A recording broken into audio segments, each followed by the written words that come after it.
Question की तरफ numerical number 5 पर। तो डेटा बना लेते हैं।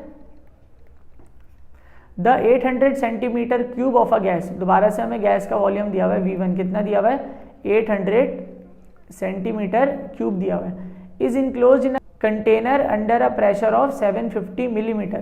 प्रेशर हमें दिया हुआ है इस मरतबा ATM में नहीं दिया हुआ, किस में दिया हुआ है, मिलीमीटर ऑफ मरकरी में दिया हुआ है, ठीक है, मिलीमीटर ऑफ मरकरी होता है।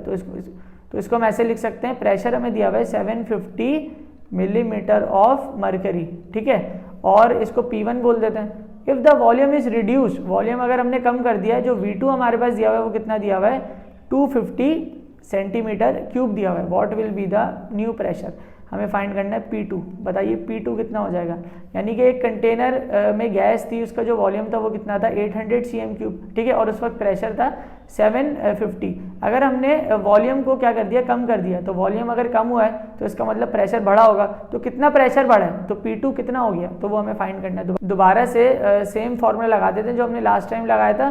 तो वो क्या था हमारा, P1 V1 is equals to P2 V2। P1 हमारे पास कितना है 750, तो यहाँ लिख दो 750। V1 हमारे पास कितना है 800 इज इक्वल्स टू P2 हमें फाइंड करना है, और V2 हमारे पास कितना है 250। 250 यहाँ मल्टीप्लाई में उधर आके डिवाइड आ जाएगा, तो हो जाएगा 750 मल्टीप्लाई बाय 800 डिवाइडेड बाय 250 हो जाएगा, इज इक्वल्स टू P2 हो जाएगा, ठीक है। अगर हम इसको सिंप्लीफाई कर दें, 0 से 0 कट हो जाएगा, 25 1 जा 25 3 जा, तो ये बचेगा 3 multiply by 800 is equals to P2।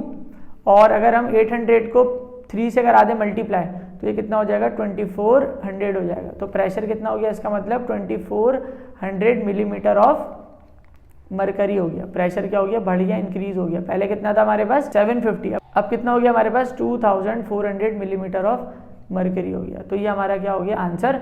और इसी के साथ इस चैप्टर के सारे न्यूमेरिकल्स क्या होते हैं, सॉल्व होते हैं।